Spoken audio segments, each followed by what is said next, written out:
கோடைக்காலம் தொடங்குவதற்கு முன்பே ஊத்தங்கரை சுற்றுவட்டார பகுதிகளில் பதநீர் எடுக்கும் சீசன் தொடங்கியுள்ளது. சாலையோரங்களில் விற்பனை செய்யப்படும் பதநீரை மக்கள் ஆர்வமுடன் வாங்கி பருகி செல்கின்றனர்.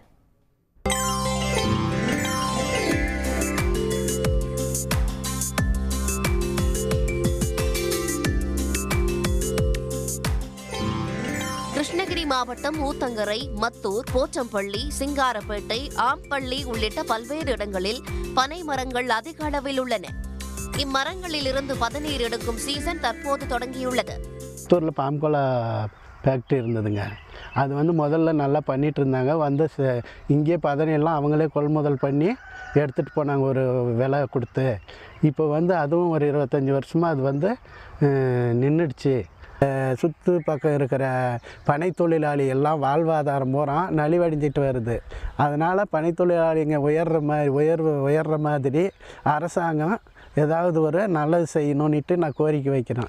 லிட்டர் 100 ரூபாய்க்கு விற்பனை செய்யப்படும் பதநீரை பொதுமக்கள் ஆர்வத்துடன் பருகுவதோடு வீடுகளுக்கும் வாங்கிச் செல்கின்றனர். பதநீரை மதிப்பூட்டும் பொருளாக மாற்றி ஏற்றுமதி செய்ய அரசு நடவடிக்கை எடுக்க வேண்டும் என்பது பனைமர தொழிலாளர்களின் கோரிக்கையாக உள்ளது.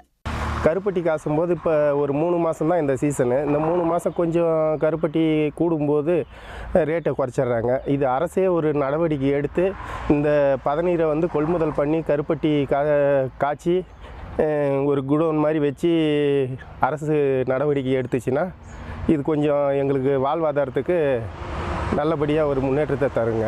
வானை தொடும் அளவிற்கு உயர்ந்த பனை மரங்களிலிருந்து எடுக்கப்படும் பதநீர் கோடை காலத்தில் எளிய மக்களின் குளிர்பானமாக திகழ்கிறது. சன் செய்திகளுக்காக ஊத்தங்கரை செய்தியாளர் ஜெகநாதன். உடனுக்குடன் செய்திகளை தெரிந்து கொள்ள சன் நியூஸ் பெல் ஐகானை கிளிக் பண்ணுங்க.